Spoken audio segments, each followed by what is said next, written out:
A veces una sola frase puede cambiar tu vida para siempre. Y cuando escuché a aquella niña de 8 años, sucia, descalza, pidiendo limosna en medio del mercado, hablando francés perfecto con acento parisino, supe que acababa de tropezar con algo que me haría cuestionar todo lo que creía saber sobre el mal que se esconde a plena luz del día. Esta es la historia de cómo una visita rutinaria al mercado me llevó a descubrir una de las redes criminales más siniestras que he enfrentado. Una red que transformaba niños ricos en mendigos invisibles, justo frente a nuestros ojos. Era un jueves cualquiera. Octubre ya estaba por terminar, y yo había decidido ir al mercado central a comprar algunas cosas para la semana. Siempre me encantó la feria municipal, el bullicio de la gente, los comerciantes gritando sus ofertas, el aroma de frutas frescas, mezclado con especias. Caminaba entre los puestos de verduras cuando noté un movimiento extraño cerca del puesto de flores. Una niña, que aparentaba unos 8 años, estaba sentada en el suelo, apoyada contra una pared sucia. Lo primero que me llamó la atención fue que estaba descalza, sus pies pequeños, sucios de tierra y polvo. Su ropa, un vestido que en algún momento debió ser blanco, ahora estaba manchado y rasgado en varios lugares. Su cabello rubio, enredado, como si nadie lo hubiera peinado en días. Pero había algo más, algo que no encajaba: su postura. A pesar de estar sentada en el suelo, suplicando por monedas, mantenía la espalda erguida, la barbilla ligeramente levantada, como alguien a quien desde muy pequeña le enseñaron cómo sentarse con elegancia. Fue entonces, cuando una turista francesa se acercó a la niña, que mi mundo se dio vuelta. La mujer, claramente extranjera por su ropa y su acento, se detuvo frente a la niña y le preguntó en francés si estaba bien, y entonces la escuché responder. La niña contestó en francés perfecto que estaba bien. Muchas gracias, pero que tenía mucha hambre. Dios mío, yo estudié francés 2 años en la universidad.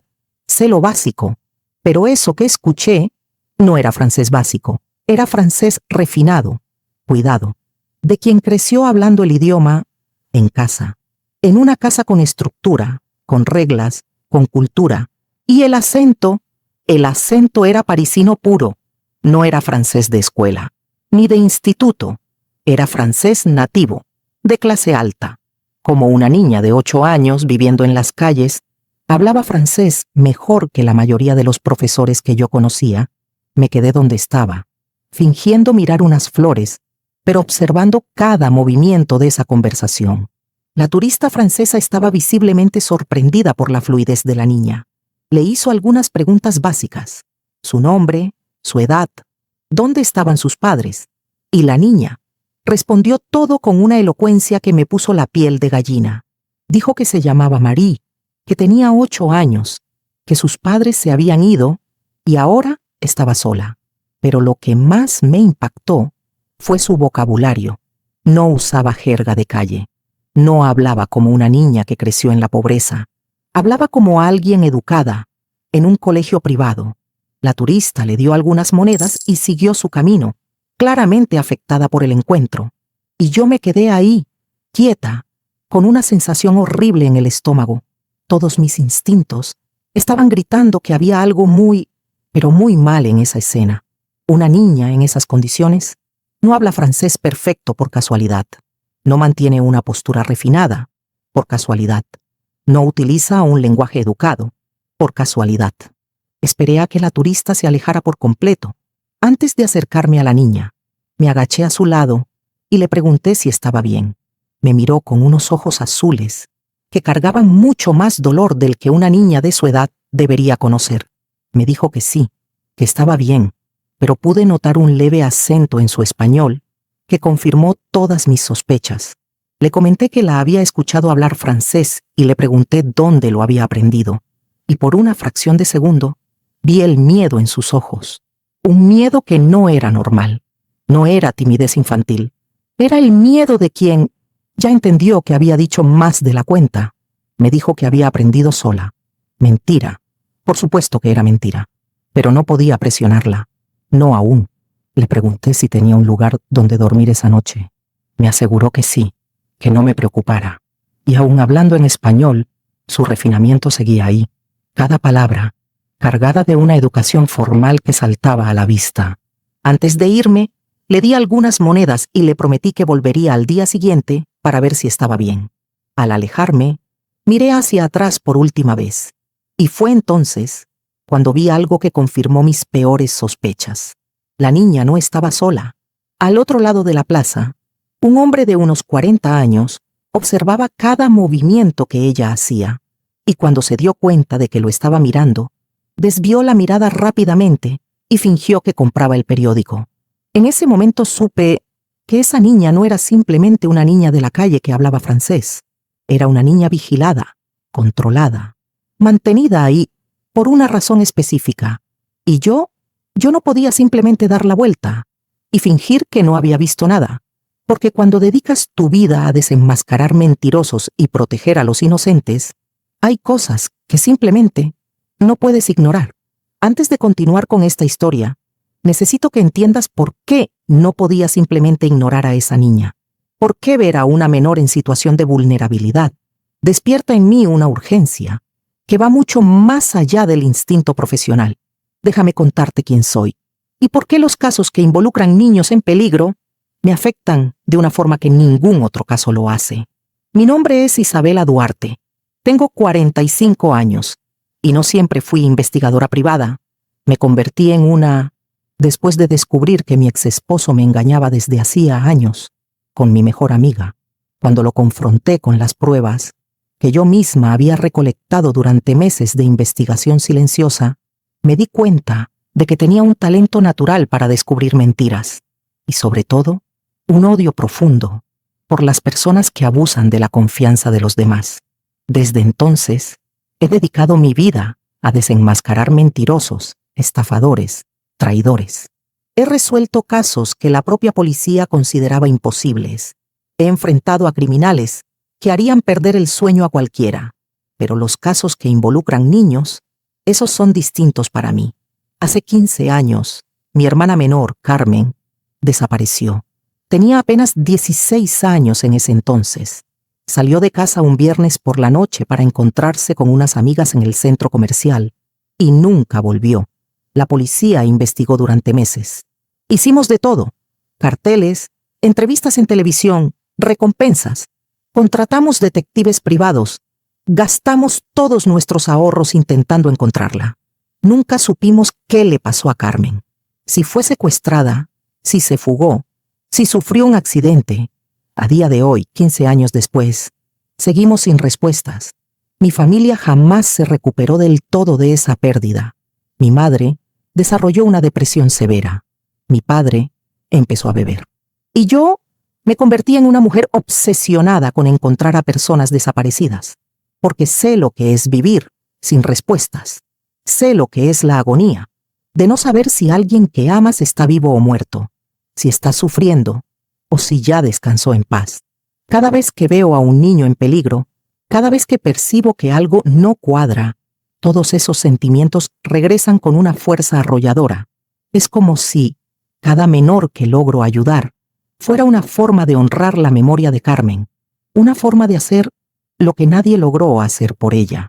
Por eso, cuando vi a esa niña en el mercado, sucia, descalza, pero hablando francés perfecto, no pude simplemente seguir mi camino. No pude fingir que aquello era normal, porque si Carmen estuviera perdida en algún rincón del mundo, yo quisiera que alguien como yo se detuviera a investigar, que se preocupara, que no se rindiera hasta encontrar la verdad. Si esta historia te está gustando, por favor, déjale un like y suscríbete al canal. Eso me ayuda muchísimo a seguir trayendo casos que demuestran que, a veces, las situaciones más perturbadoras ocurren justo frente a nuestros ojos y ni siquiera nos damos cuenta. Porque lo que estaba a punto de descubrir sobre esa niña, sobre quién era en realidad y por qué estaba en esa situación, me haría comprender que el mundo tiene formas de crueldad que yo ni siquiera imaginaba que existieran. Volvamos a aquel jueves en el mercado. Después de ver al hombre observando a la niña, volví a casa con la mente ardiendo. No podía dejar de pensar en ese contraste tan perturbador entre su apariencia y su educación refinada. Una niña no desarrolla ese nivel de fluidez en francés, ni mantiene esa postura formal, viviendo en la calle. Pasé el resto del día buscando en Internet casos de niños desaparecidos. Entré en sitios nacionales e internacionales. Revisé bases de datos públicas de la policía. Consulté organizaciones de protección infantil.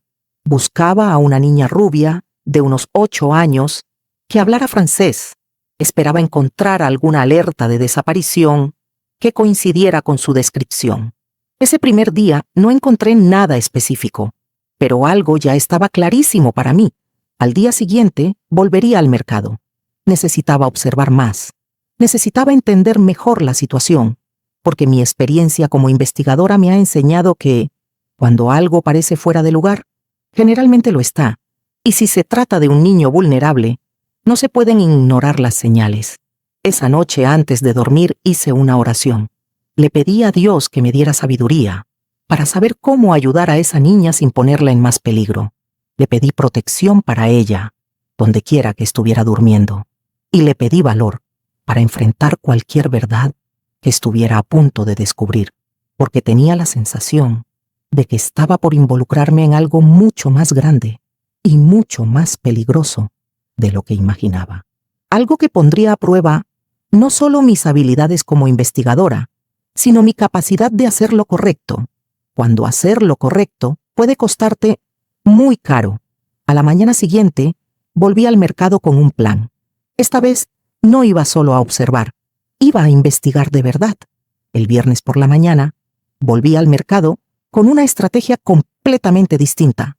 Ya no era una compradora casual que había notado algo raro, era una investigadora en plena misión.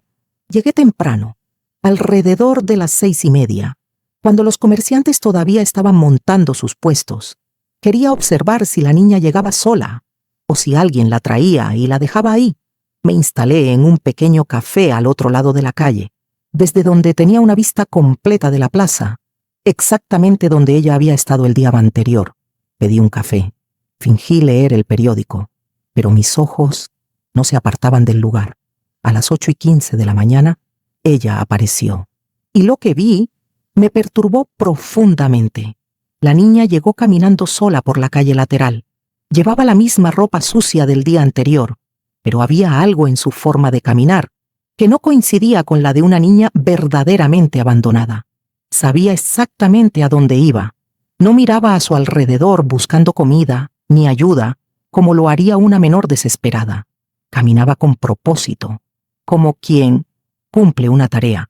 Fue directo al mismo lugar que el día anterior.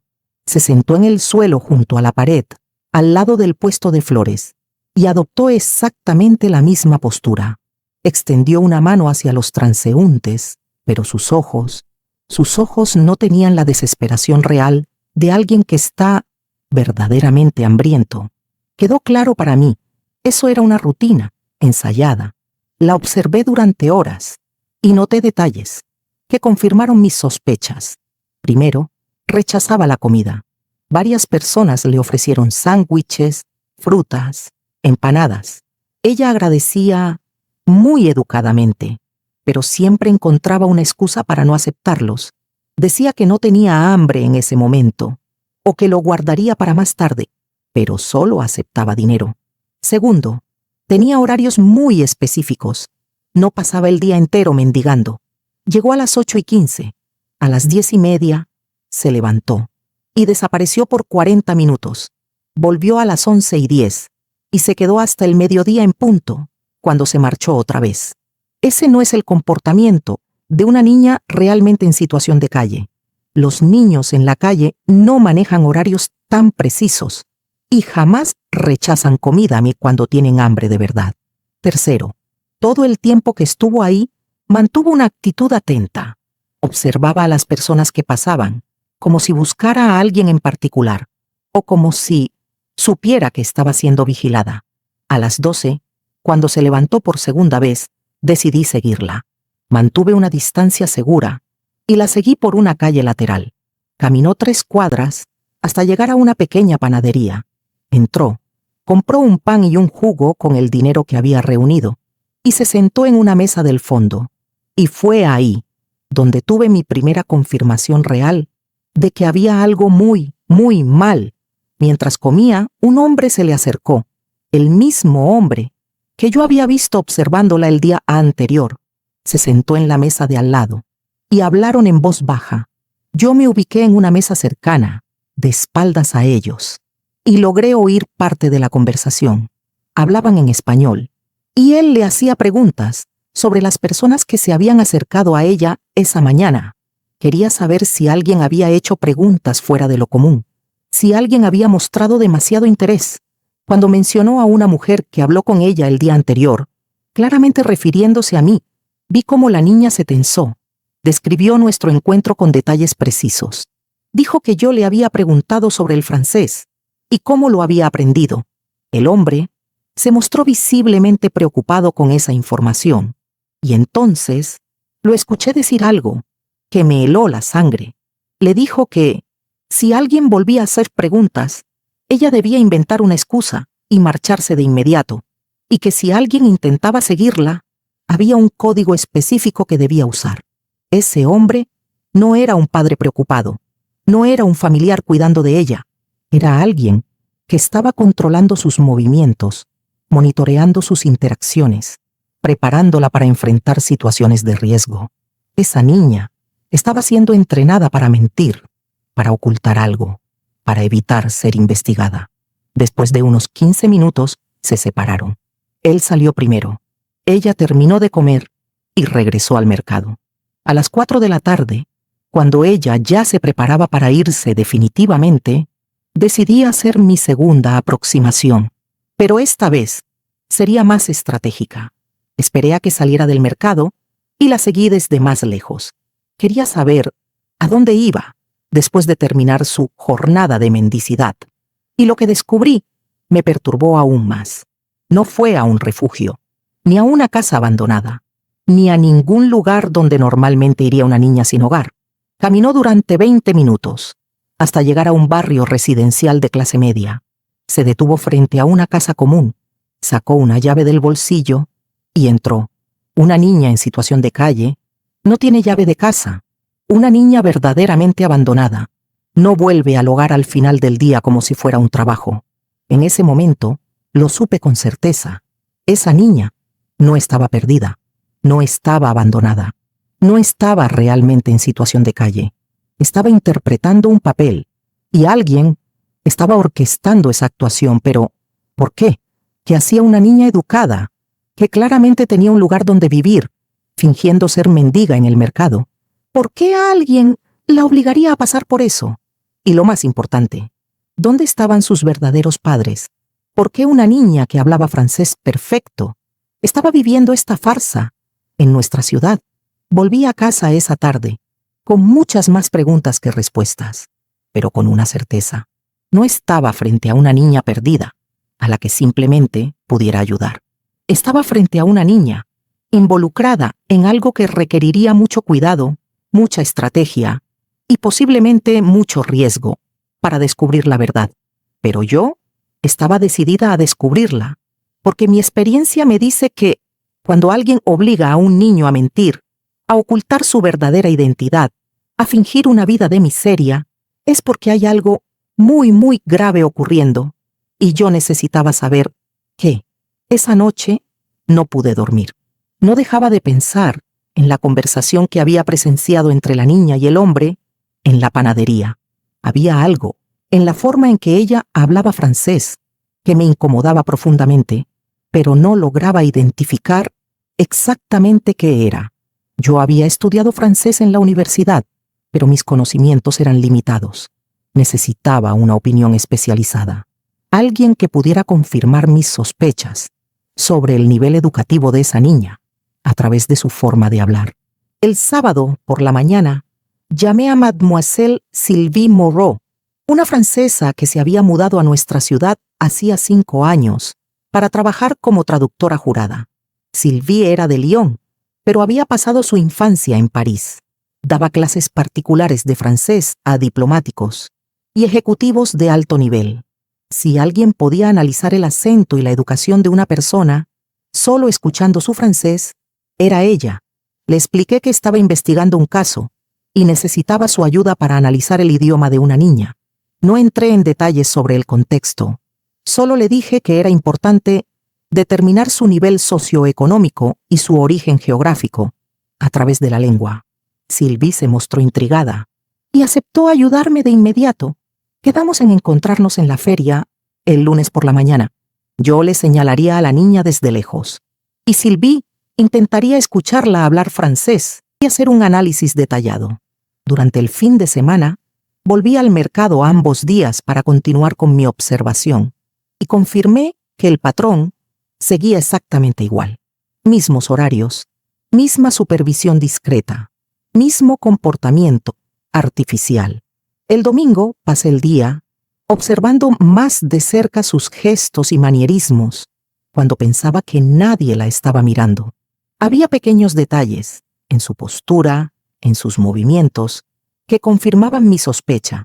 Esa niña había sido educada en un entorno muy refinado.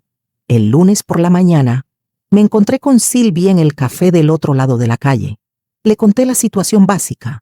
Una niña que aparentemente vivía en la calle, pero hablaba francés con una fluidez que no coincidía con su condición.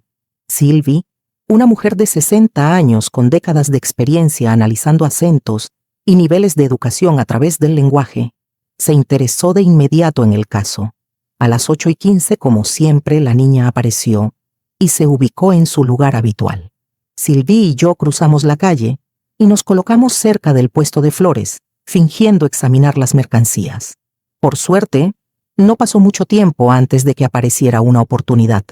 Una pareja de turistas franceses se acercó a la niña, alrededor de las 9 de la mañana. Le hicieron varias preguntas: nombre, edad, cuánto tiempo llevaba en la calle, si tenía familia. Sylvie guardó silencio absoluto durante toda la conversación. Estaba concentrada en cada palabra, cada entonación, cada construcción gramatical que salía de la boca de la niña. Cuando los turistas se alejaron, Sylvie me llevó a un rincón más privado. Lo que me dijo confirmó mis peores sospechas. Y fue mucho, mucho más allá de lo que yo imaginaba. Según Sylvie, esa niña hablaba francés nativo, de clase alta parisina. Y no solo eso, utilizaba expresiones, conjugaciones verbales y un vocabulario que indicaban educación en un colegio privado carísimo, del tipo de educación que cuesta decenas de miles de euros al año. Más aún, por el acento y algunas expresiones regionales, Sylvie estimó que la niña provenía del 16 arrondissement de París, una de las zonas más caras y exclusivas de la ciudad. Allí viven diplomáticos, empresarios millonarios, aristócratas. Sylvie me dijo que sería imposible que una niña aprendiera ese nivel de refinamiento lingüístico fuera de un entorno familiar extremadamente privilegiado. No era solo cuestión de fluidez, era una cuestión de clase social. La forma en que hablaba delataba años de convivencia con personas altamente educadas. Y había otro detalle que me perturbó aún más. Según Sylvie, la niña utilizaba algunas expresiones muy específicas de los internados de élite en Francia, manierismos lingüísticos que solo se adquieren en entornos educativos muy exclusivos y muy costosos. Para estar absolutamente segura, Sylvie me pidió una segunda observación. Quería escucharla hablar durante más tiempo, para confirmar su análisis. El martes, volvimos al mercado. Esta vez, Sylvie se acercó directamente a la niña e inició una conversación más larga, fingiendo ser una turista francesa interesada en ayudar. Lo que presencié ese día fue una de las cosas más perturbadoras que he visto en toda mi carrera. Sylvie conversó con la niña por más de 10 minutos. Le hizo preguntas sobre París, sobre lugares específicos de la ciudad, sobre tradiciones francesas, y la niña respondió a todo con un nivel de detalle que confirmaba definitivamente que había vivido en París durante años. Conocía detalles sobre barrios, sobre escuelas, sobre restaurantes, eventos culturales. Hablaba de los lugares con la familiaridad de quien realmente los ha recorrido. Pero lo más impactante fue cuando Sylvie le preguntó por una escuela muy exclusiva, del 16º arrondissement, y la niña respondió con precisión. Habló sobre la ubicación, los uniformes, las tradiciones de la escuela. Esa niña no solo había vivido en París, había estudiado en una de las escuelas más caras y exclusivas de toda Francia. Cuando Sylvie regresó a donde yo estaba, su rostro era puro asombro. Me confirmó que la niña era definitivamente francesa, de familia extremadamente rica, educada en instituciones de élite. Estimó que sus padres debían tener ingresos de cientos de miles de euros al año para costear ese tipo de educación. Y entonces, Sylvie me hizo la pregunta que venía resonando en mi cabeza desde el primer día. ¿Qué hacía una niña de la alta sociedad parisina, fingiendo ser mendiga, en un mercado de América Latina? Esa tarde, después de que Sylvie se fue, me quedé sola en la feria, observando a la niña, con una perspectiva completamente diferente. Ya no la veía como una menor perdida o abandonada. Estaba viendo a una niña rica que había sido arrancada de su vida de privilegios en París y obligada a fingir miseria al otro lado del mundo. Eso no era abandono, ni negligencia familiar. Era algo mucho más siniestro. Alguien había sacado a una menor de la alta sociedad francesa y la estaba obligando a vivir esa farsa. Pero, ¿por qué? ¿Qué se gana manteniendo a una niña rica fingiendo ser pobre? Y lo más importante, ¿dónde estaban sus verdaderos padres? Una familia con ese nivel socioeconómico no deja que su hija desaparezca, sin mover cielo y tierra para encontrarla. Fue en ese momento cuando decidí dar el siguiente paso en mi investigación. Necesitaba saber si existían reportes de desaparición de niñas francesas que coincidieran con su descripción.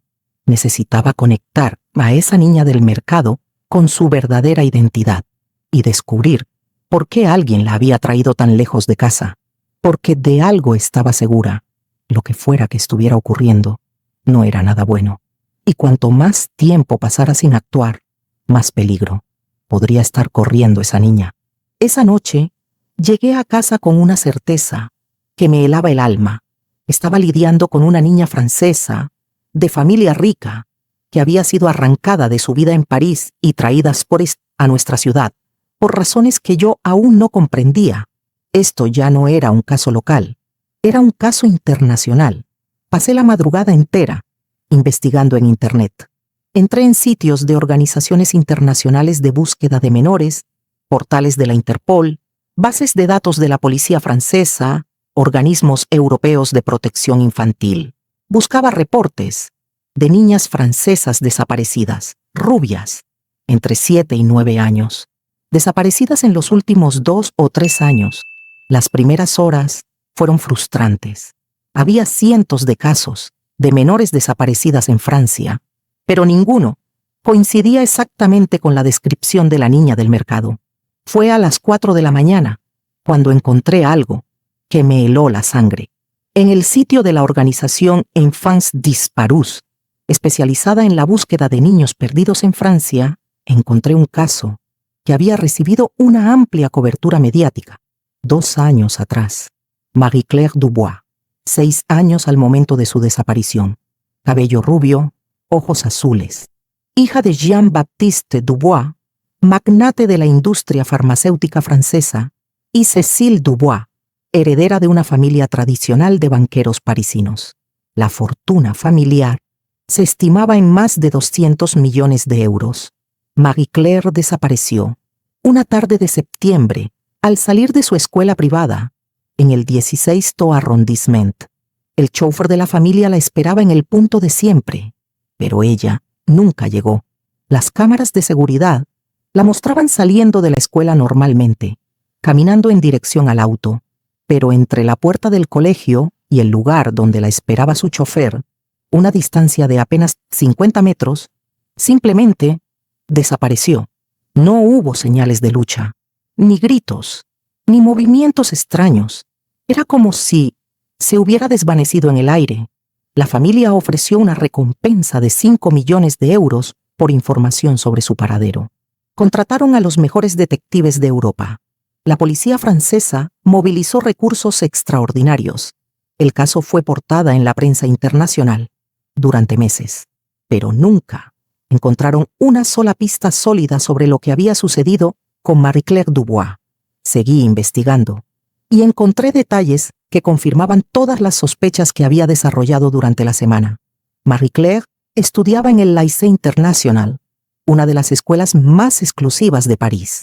Hablaba francés, inglés y estaba aprendiendo español. Eso explicaba por qué podía comunicarse con nosotros, con ese acento francés. Y lo más importante, todas las fotos que encontré de ella en línea coincidían perfectamente con la niña que yo había visto en el mercado. El mismo rostro, los mismos ojos azules, el mismo cabello rubio. No había dudas. La niña que fingía ser mendiga en nuestra feria era Marie-Claire Dubois, la hija desaparecida de una de las familias más ricas de Francia. Pero eso habría interrogantes todavía más inquietantes. ¿Por qué sus secuestradores la habían traído tan lejos? ¿Por qué no habían pedido rescate? ¿Por qué la obligaban a vivir esa farsa de mendicidad? Seguí investigando y entonces encontré una información que me hizo comprender parte de la estrategia de los criminales. En los primeros meses tras la desaparición, la policía francesa se había centrado en buscar a Marie-Claire dentro de Francia y en los países vecinos. Teóricamente, los secuestradores pedirían rescate rápido y mantendrían a la víctima cerca para facilitar la negociación. Nadie imaginó que pudiera haber sido llevada a otro continente. Y había otro detalle, brillante, en términos criminales. Obligar a una niña rica a vivir como mendiga era la camuflaje perfecta.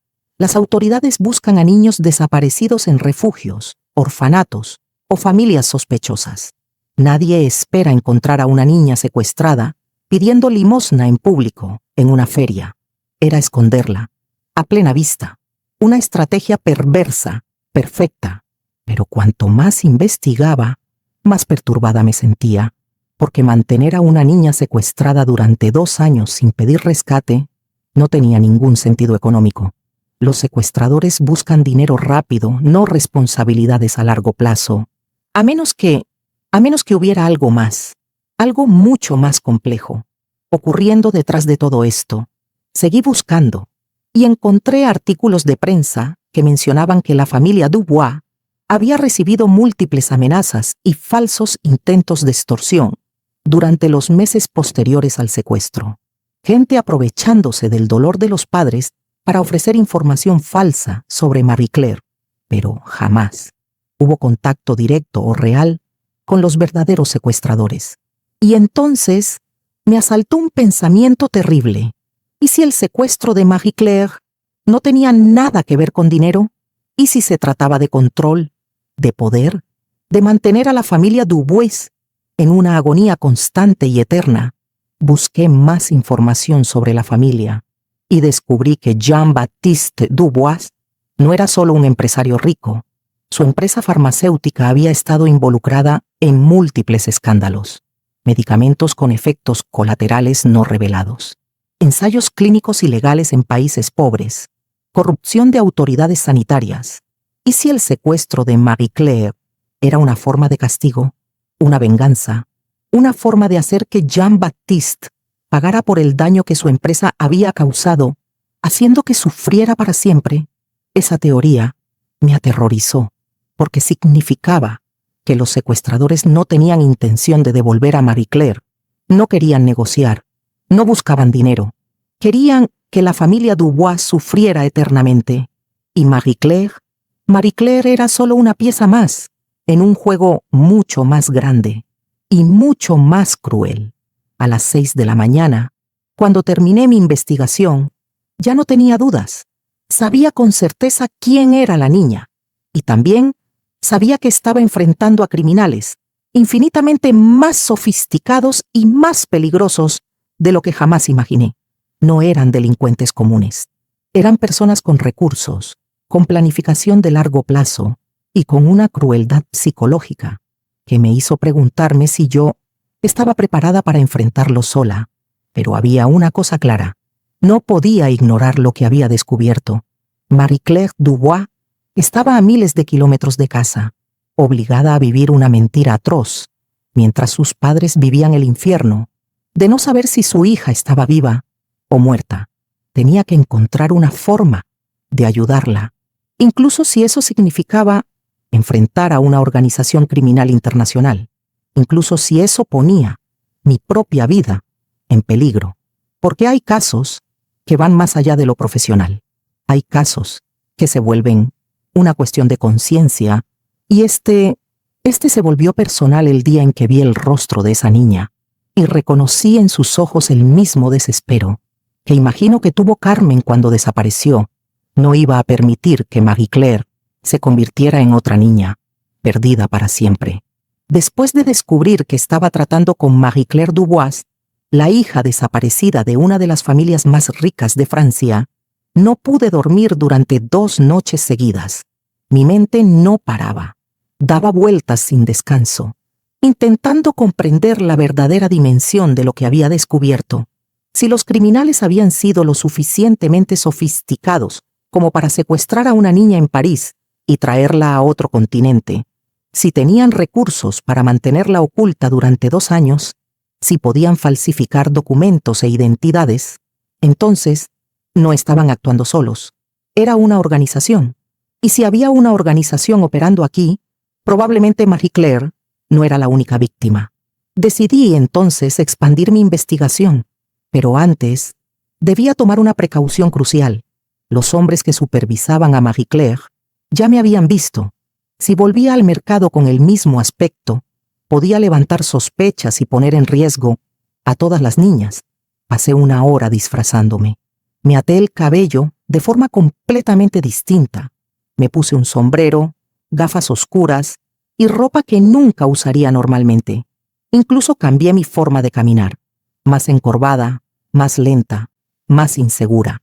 Cuando llegué a la feria, en lugar de enfocarme únicamente en la niña, empecé a observar todo el entorno, buscando otros patrones extraños, otras situaciones que pudieran estar conectadas. Durante toda la mañana, caminé entre los puestos poniendo atención en cada menor que veía. Observaba comportamientos, escuchaba conversaciones, buscaba señales de que otras niñas también pudieran estar viviendo una situación forzada. Y lo que descubrí me heló por completo. Había al menos 3 menores más que presentaban inconsistencias similares a las de Marie Claire. Una niña de aproximadamente 9 años que hablaba un español perfecto, pero con un acento claramente español peninsular, estaba sentada cerca de la entrada principal. Como Marie Claire, tenía horarios específicos y rechazaba comida, aceptando solo dinero. Un niño de unos 10 años, con apariencia claramente europea, se ubicaba en la zona de las verduras.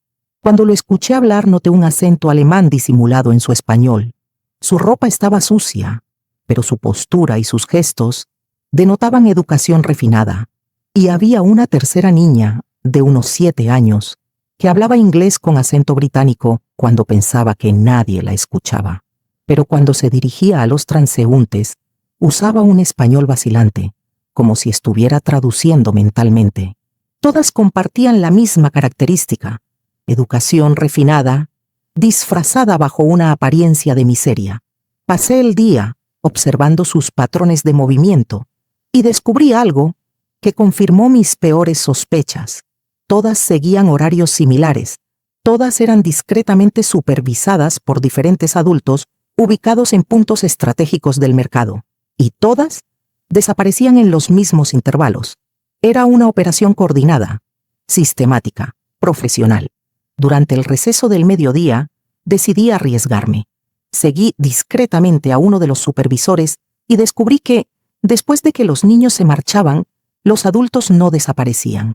Se dirigían al estacionamiento público, a 2 cuadras del mercado. Mantuve una distancia segura y los observé reunirse cerca de una furgoneta blanca estacionada al fondo.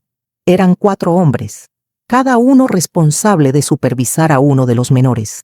Me oculté detrás de unos autos y logré acercarme lo suficiente como para escuchar parte de la conversación. Y lo que presencié me hizo entender que estaba frente a algo muchísimo más grande de lo que imaginaba. Hablaban sobre cuotas diarias, sobre qué zonas de la ciudad eran más lucrativas, sobre la necesidad de mover a algunos menores si empezaban a llamar demasiado la atención. Mencionaban nombres de otras ciudades, otros mercados, otros puntos donde operaban. Era una red que iba mucho más allá de nuestra ciudad, pero lo más perturbador fue escucharlos hablar sobre familias que todavía estaban negociando, familias que resistían aceptar las condiciones. No estaban pidiendo rescates comunes, estaban extorsionando a las familias de una forma mucho más compleja y cruel. Uno de los hombres mencionó que la familia de uno de los niños finalmente había cedido a la presión y que pronto recibirían la compensación completa por los daños causados por sus empresas. Fue entonces cuando entendí la verdadera naturaleza de esa operación. No eran secuestradores comunes, eran justicieros, o por lo menos, se creían justicieros. Secuestraban a hijos de empresarios poderosos acusados de causar daños sociales o ambientales a través de sus negocios. Y en lugar de pedir rescates en efectivo, exigían que esas familias repararan el daño causado. Jean-Baptiste Dubois, padre de Marie Claire, tenía una farmacéutica acusada de afectar a miles de personas con medicamentos mal probados. El niño alemán probablemente era hijo de un industrial vinculado a crímenes ambientales. La niña española, hija de algún empresario relacionado con corrupción o explotación laboral. Era una forma perversa de justicia social. Tomaban a los hijos de los ricos y los obligaban a vivir como los pobres que sus padres habían dañado. Y mientras tanto, extorsionaban a las familias exigiendo compensaciones millonarias. Pero lo más cruel era el aspecto psicológico. Las familias vivían sin saber si sus hijos estaban vivos o muertos. Vivían con la culpa de los crímenes que habían cometido y eran obligadas a pagar no solo con dinero, sino también a admitir públicamente sus errores. Era una operación que combinaba secuestro, extorsión, justicia distorsionada y tortura psicológica prolongada. Durante la tarde, intenté identificar cuántas personas estaban involucradas en la operación local. Vi al menos 6 adultos distintos supervisando a los 4 menores a lo largo del día. Todos se comunicaban a través de señales discretas y teléfonos móviles. También había autos que pasaban por la zona en horarios específicos, claramente haciendo rondas de vigilancia. Estaban bien organizados, bien financiados y eran extremadamente cautelosos. Cuando volví a casa esa tarde, ya tenía una comprensión clara de la magnitud de lo que había descubierto. No estaba lidiando con delincuentes comunes. Estaba enfrentando una organización internacional que llevaba años operando, con recursos significativos y una ideología que justificaba cada uno de sus crímenes. Pero también sabía que Marie Claire y los otros niños estaban viviendo un infierno, obligados a fingir miseria, día tras día, separados de sus familias desde hacía años, sin esperanza de regresar, y sus padres vivían la tortura de no saber si sus hijos sufrían o si ya no estaban en este mundo. Tenía que encontrar la forma de exponer toda esta red. Tenía que descubrir dónde eran mantenidos los niños, cuántas víctimas había realmente, cómo operaban. Pero también sabía que un solo paso en falso podía poner en riesgo mortal a todos esos menores, porque si la organización descubría que estaba siendo investigada, podrían desaparecer de inmediato con todas las evidencias. Y en este caso, las evidencias eran niños inocentes. Después de descubrir que estaba lidiando con una red internacional de secuestradores, supe que necesitaba averiguar dónde estaban siendo mantenidos los niños durante la noche. La información que había recolectado en el estacionamiento confirmaba que no dormían en la calle. Eran llevados a algún lugar seguro, donde los criminales pudieran controlarlos completamente. Pero descubrir ese lugar sería la parte más peligrosa de toda la investigación. Si me atrapaban siguiendo a cualquiera de los menores hasta su escondite, no solo pondría mi vida en riesgo, sino también la de todos los niños involucrados. El viernes, tomé una de las decisiones más arriesgadas de toda mi carrera. Decidí seguir a Marie Claire de nuevo, pero esta vez hasta el verdadero lugar donde pasaba la noche. Había una inconsistencia que me había inquietado desde el principio. La semana anterior, la había seguido hasta una casa en un barrio residencial, donde la vi entrar usando una llave. Pero si estaba siendo controlada por secuestradores, ¿por qué tendría una llave? ¿Por qué permitirían que viviera en una casa común, donde los vecinos podrían hacer preguntas? Sospechaba que esa casa era solo una parte más del montaje, un punto de paso, un lugar temporal donde se cambiaba de ropa o se preparaba antes de ir al verdadero escondite. Llegué a la feria a las 2 de la tarde, nuevamente disfrazada, y me ubiqué donde pudiera observar sin ser detectada. Pero esta vez, en lugar de seguir a Marie Claire directamente desde la feria, decidí esperar y comprobar si realmente pasaba la noche en aquella casa. A las 4 de la tarde, como de costumbre, Marie Claire terminó su jornada y caminó hacia el mismo barrio residencial. La seguí a una distancia segura y confirmé que entró en la misma casa de antes. Pero en lugar de irme, me escondí. Encontré una posición estratégica desde donde podía observar la casa sin ser vista. Y fue ahí cuando descubrí la verdad. Marie Claire permaneció en la casa solo por 40 minutos. A las 5:20 salió de nuevo, pero ya no era la misma. Había cambiado sus ropas sucias por ropa limpia y ordenada. Su cabello estaba peinado. Parecía una niña normal volviendo de la escuela, no una menor sin hogar. Y entonces empezó un recorrido completamente diferente al que yo esperaba. Caminó durante 20 minutos hasta llegar a una zona industrial en las afueras de la ciudad. Era un área llena de galpones abandonados, fábricas cerradas y casi sin movimiento. Marie Claire se detuvo frente a un complejo de galpones que desde fuera parecía completamente desierto. Las ventanas estaban sucias. Había maleza creciendo alrededor y ni un solo cartel indicando actividad comercial. Fue entonces cuando vi que no estaba sola. Las otras 3 niñas que había identificado en la feria también llegaban al lugar, cada una desde una dirección diferente, acompañadas discretamente por sus respectivos supervisores. Me escondí detrás de un camión oxidado y observé. Uno de los galpones, que desde fuera parecía totalmente abandonado, tenía movimiento interno. Vi luces encenderse cuando los niños se acercaron. Una puerta lateral, disfrazada para parecer soldada, se abrió automáticamente. Las 4 niñas entraron, seguidas por los 4 hombres que las vigilaban. Esperé 15 minutos antes de intentar acercarme más.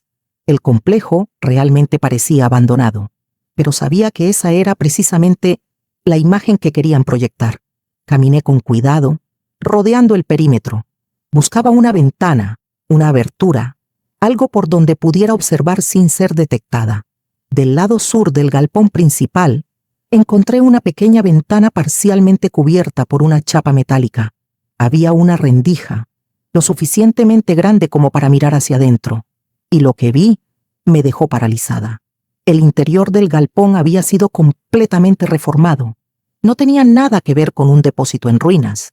Era una instalación moderna, limpia, dividida en ambientes organizados.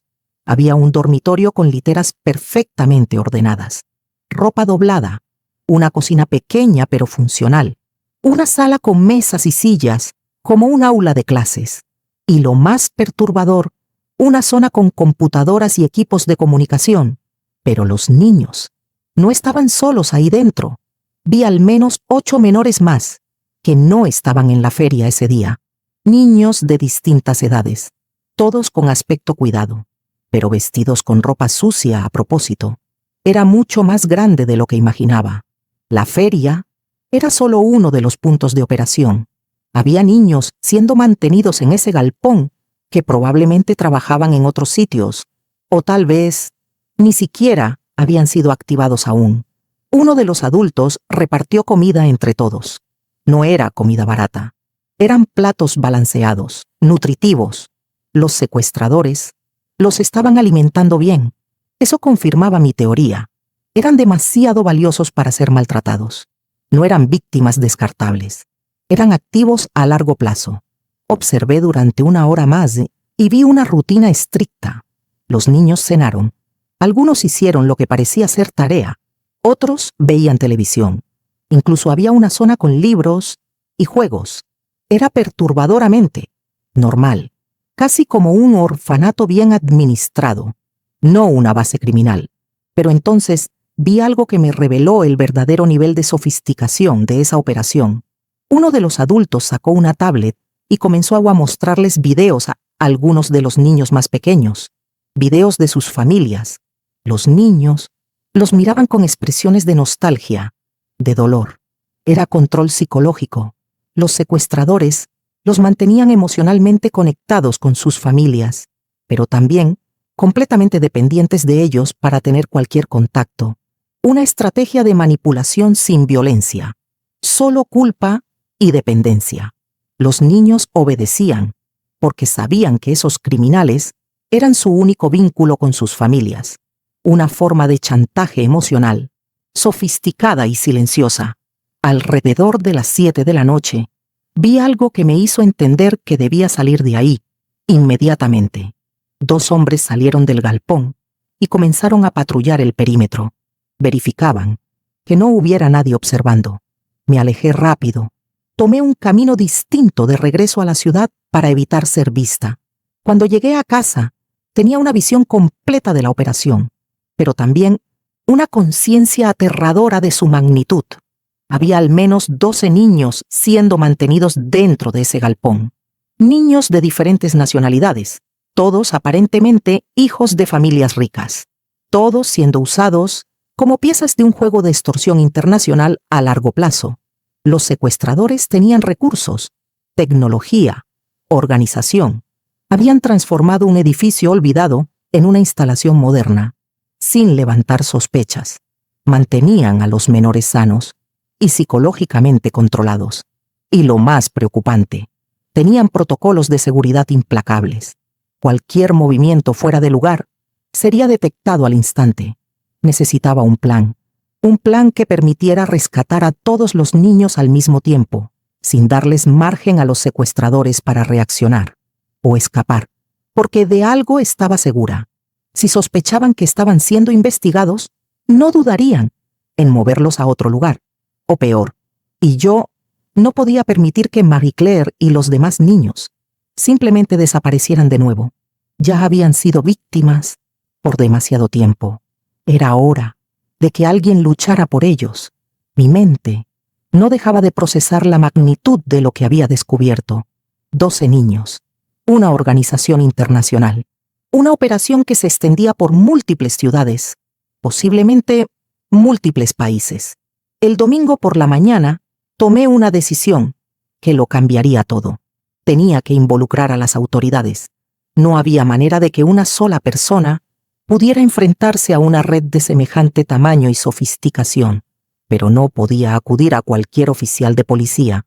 Necesitaba a alguien que comprendiera la urgencia del caso, alguien que no se escondiera detrás de la burocracia cuando había vidas en juego. Llamé a la comisaria Elena Vázquez. Elena y yo nos conocimos hace 5 años, cuando trabajamos juntas en un caso de secuestro que la policía había considerado imposible de resolver. Ella fue la única autoridad que creyó en mis teorías no convencionales y me dio libertad para investigar fuera de los protocolos. Desde entonces, desarrollamos una alianza basada en una comprensión mutua. A veces, hacer justicia requiere ir más allá de las reglas. Elena siempre me apoyó porque sabía que yo jamás pondría en riesgo vidas inocentes por capricho personal. Le expliqué que tenía información sobre un caso de secuestro internacional con múltiples víctimas y que necesitaba hablar con ella, urgentemente, en persona. Elena aceptó recibirme en su casa ese mismo domingo por la tarde, lejos de la comisaría, lejos del papeleo, lejos de los canales oficiales.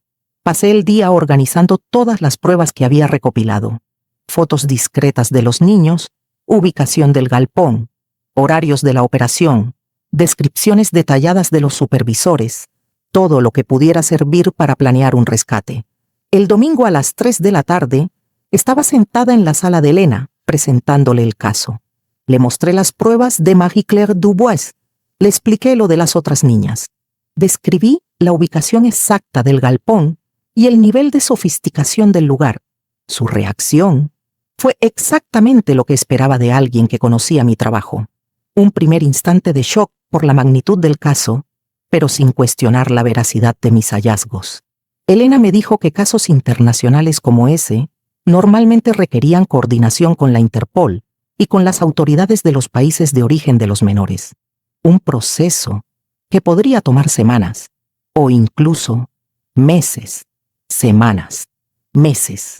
Le dije que ese era precisamente el problema, que redes criminales como esta no se quedaban esperando, que si sospechaban que estaban siendo observados, simplemente desaparecerían con todos los niños.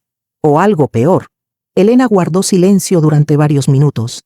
Analizaba las pruebas, los riesgos, la urgencia. Yo conocía esa mirada. Estaba evaluando el peso de la ley contra el peso de la conciencia. Finalmente, me miró a los ojos y dijo algo que lo cambió todo.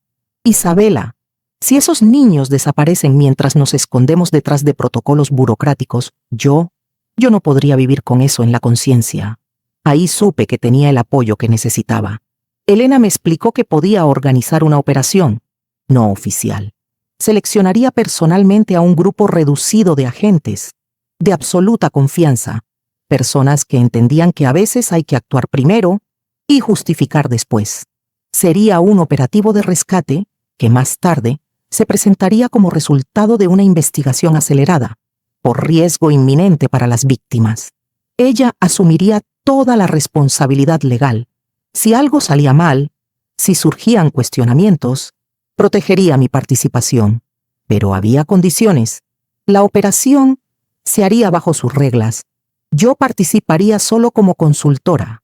Proporcionaría información sobre la ubicación, los horarios, los patrones, pero no entraría al galpón durante el operativo. Acepté sin dudarlo. No era momento de orgullo, ni de protagonismo. Era momento de salvar a esas niñas. Pasamos el resto de la tarde planificando cada detalle. Elena usaría su rango para convocar a la unidad especial, sin dar demasiadas explicaciones. La operación se llevaría a cabo el martes por la noche, justo cuando sabíamos que todos los niños estarían dentro del galpón. También se encargaría de contactar a la Interpol, pero solo después del rescate. Así protegería tanto a los menores como a la operación de posibles filtraciones. Esa noche, por primera vez en días, pude dormir con un poco de paz. No porque el plan fuera seguro. No lo era. Elena estaba arriesgando su carrera. Yo podría enfrentar cargos por obstrucción. La operación podía fallar en cualquier momento, pero al fin había esperanza real para Marie Claire y para todos los demás. Y lo más importante, ya no estaba sola. Tenía a mi lado a alguien que comprendía que hay momentos en que hacer lo correcto es más importante que seguir las reglas. El martes, el día más largo de mi vida, comenzó a las 5 de la mañana. Elena me había llamado en la madrugada para confirmar que todo estaba listo. Había seleccionado a 4 agentes de máxima confianza, personas que ya habían trabajado con ella en operaciones no convencionales y que entendían que a veces hay que actuar rápido para proteger vidas. El plan era preciso y arriesgado. A las 8 de la noche, cuando tuviéramos la certeza de que todos los niños estaban dentro del galpón, el equipo rodearía el complejo. Elena entraría por la puerta principal con 2 agentes. Otros 2 cubrirían las salidas laterales. Mi papel sería quedarme en una furgoneta de apoyo, a 2 cuadras del lugar, monitoreando las comunicaciones y entregando información sobre la distribución interna del galpón que yo ya había observado. Durante todo el día, no pude concentrarme en nada. Mi cabeza no paraba. ¿Y si los criminales sospechaban algo? ¿Y si cambiaban la rutina? ¿Y si las niñas estaban en peligro? A las 3 de la tarde, hice una última verificación en la feria.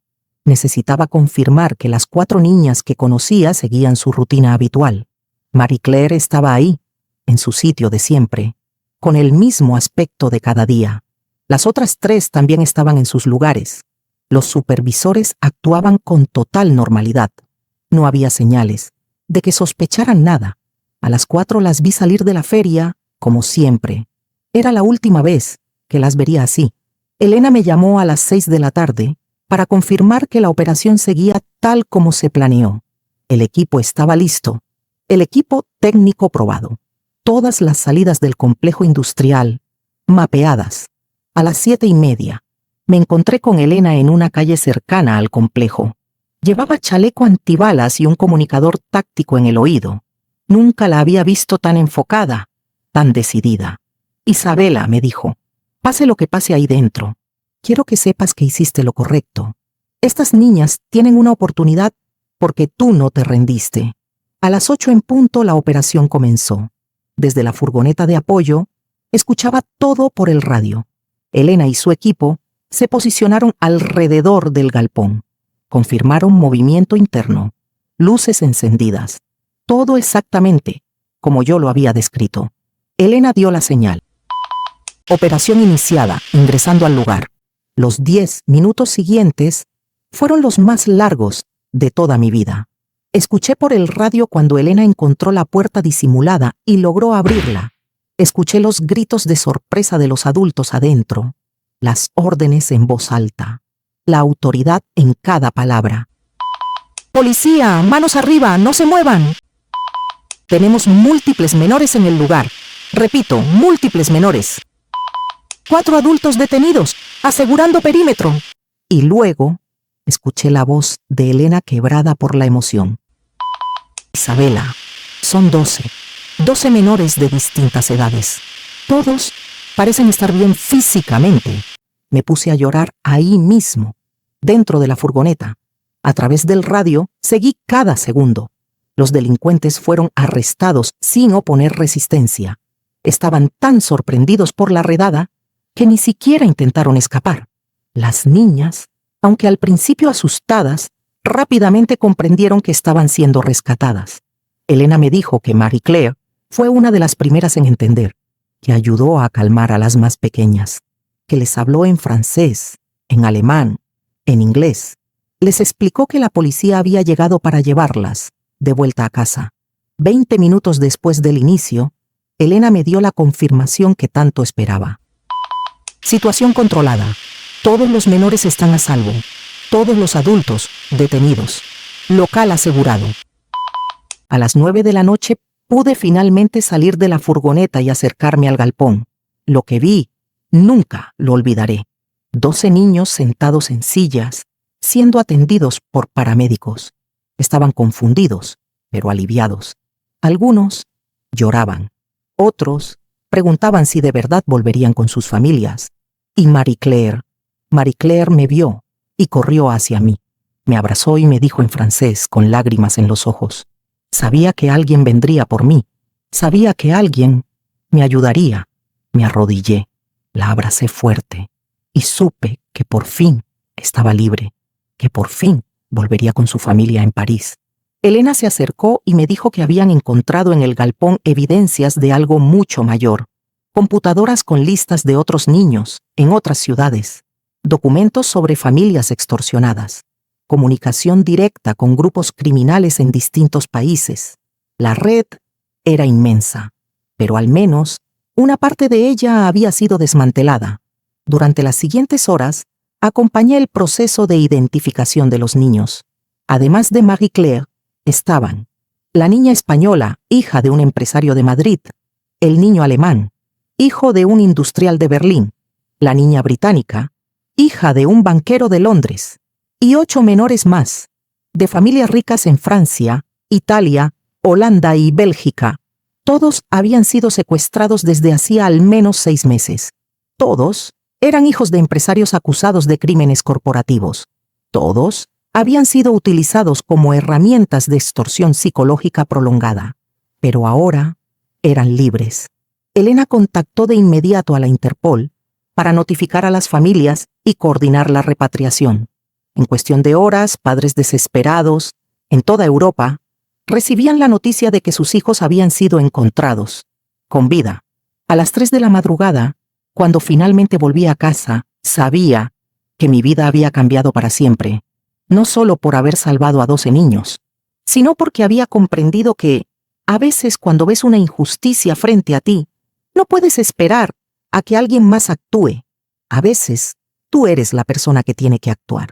Marie Claire volvió a París 3 días después. Su familia me envió una carta agradeciendo por haberles devuelto a su hija. Dijeron que jamás olvidarían que una desconocida al otro lado del mundo se preocupó lo suficiente como para no rendirse. Y yo entendí cuál era mi verdadero propósito. No era solo investigar, era proteger a quienes no pueden protegerse. Era asegurar que niñas como Marie Claire no se conviertan en estadísticas olvidadas. Era asegurar que niñas como mi hermana Carmen tengan a alguien que luche por ellas hasta el final. 3 meses después de la operación, recibí una invitación que cambiaría mi vida para siempre. Jean-Baptiste y Cécile Dubois, los padres de Marie Claire, me invitaron a París para el primer aniversario del reencuentro de la familia. Querían conocerme en persona y que yo participara en una ceremonia especial que estaban organizando. No planeaba viajar en ese momento, pero cuando vi la carta, escrita a mano por la propia Marie Claire, supe que tenía que ir. En la carta, ella me decía que yo la había llevado de regreso a casa y que ahora quería que yo conociera su verdadero hogar, que sus padres querían agradecerme en persona y que ella quería mostrarme que estaba bien, que era feliz de nuevo. 2 semanas después, estaba en un avión rumbo a París. El reencuentro con Marie Claire fue indescriptible. Cuando la vi en el aeropuerto, ya no era la niña sucia y asustada del mercado. Era una niña radiante, sana, vestida con ropa colorida, corriendo hacia mí, con una sonrisa que iluminaba todo su rostro. Me abrazó como si yo fuera de su familia. Me presentó a sus padres con un orgullo que me hizo llorar. Me llamó la mujer que la había salvado. Jean-Baptiste y Cécile lloraron al darme las gracias. Me dijeron que yo no solo les había devuelto a su hija, les había devuelto la esperanza, que durante 2 años vivieron en un infierno, sin saber si ella estaba viva o muerta, que mi investigación les había dado el mayor regalo que podían recibir, su familia reunida. Durante los 5 días que pasé en París, conocí la verdadera vida de Marie Claire. Vi su habitación, con fotos familiares, juguetes, libros. Vi la escuela donde estudiaba antes del secuestro y a la que había regresado. Conocí a los amigos que la recibieron con los brazos abiertos cuando volvió. Pero lo que más me marcó fue una conversación que tuvimos una tarde, sentadas en un café, cerca de la Torre Eiffel. Marie Claire me dijo que durante todo el tiempo que estuvo secuestrada, nunca perdió la esperanza de que alguien la encontraría, que incluso en los momentos más duros, cuando sentía ganas de rendirse, algo dentro de ella le decía que había personas allá afuera buscándola. Me preguntó si sabía por qué nunca se rindió, y cuando le dije que no, ella me respondió que era porque recordaba el rostro de su madre, y sabía que ella nunca dejaría de buscarla, y pensó que, si su madre no se rendía, tal vez otras personas en el mundo tampoco se rendirían con ella. Lloré ahí mismo, en medio de París, entendiendo que mi decisión de investigar a una niña desconocida en un mercado había cambiado no solo la vida de Marie Claire, sino también mi propia comprensión de lo que realmente importa en esta vida. Durante mi estadía, Jean-Baptiste me contó sobre las otras familias que habían recuperado a sus hijos gracias a nuestra operación. 12 familias en toda Europa, que pudieron abrazar nuevamente a sus hijos. 12 historias de reencuentro, de lágrimas de alegría, de vidas reconstruidas. Me dijo que, con las evidencias encontradas en el galpón, se logró arrestar a más de 40 personas en 6 países distintos y que más niños fueron rescatados en operaciones posteriores. Pero lo que más me conmovió fue lo que me dijo sobre el impacto que tuvo la historia en otras familias alrededor del mundo. Jean-Baptiste me dijo que yo no solo había salvado a sus hijos, que yo había demostrado que todavía existen personas dispuestas a luchar por desconocidos, personas que, cuando ven una injusticia, no pueden simplemente mirar hacia otro lado. El último día en París, Marie Claire me dio un regalo que aún conservo, un dibujo que ella misma hizo, 2 mujeres tomadas de la mano, una grande y una pequeña, y debajo, escrito, Isabella y Marie Claire, amigas para siempre. Y entonces me pidió que le prometiera algo, que seguiría ayudando a otros niños, igual que la ayudé a ella, que si encontraba a alguien que necesitara ayuda, no me rendiría. Le prometí, y he cumplido esa promesa, cada día, desde entonces. Cuando volví a casa, supe que mi vida había cambiado para siempre, no solo por la intensidad de lo vivido, sino porque había descubierto una parte de mi verdadero propósito. Y quiero dejarte algo muy claro a ti, que seguiste esta historia. Sé que Jean-Baptiste Dubois y muchos otros padres de los niños que rescatamos cometieron cosas terribles a través de sus empresas. Causaron dolor a miles de personas y merecen ser responsabilizados por sus crímenes corporativos. Pero, ¿sabes lo que no merecen? No merecen que secuestren a sus hijos. No merecen vivir 2 años sin saber si sus niños están vivos o muertos. Porque no importa cuán grave sea el crimen de un adulto, un niño inocente jamás debería pagar por eso. Marie Claire no eligió tener un padre que causó daño con su farmacéutica.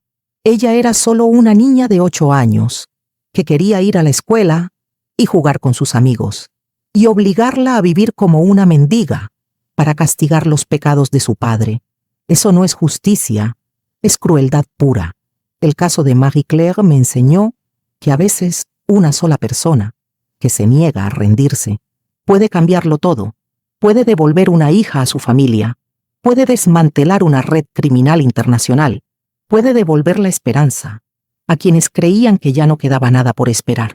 Si esta historia te conmovió, si crees que vale la pena luchar por quienes no tienen voz, sigue acompañando este canal, porque aún tengo muchas historias que contar, muchos casos que compartir, muchas verdades que necesitan ser reveladas. Historias de personas que se negaron a aceptar la injusticia, que lo arriesgaron todo para marcar la diferencia, que demostraron que el amor siempre vence al mal, incluso cuando todo parece perdido. Dale like si esta historia tocó tu corazón. Suscríbete al canal y activa la campanita para no perderte ningún caso nuevo.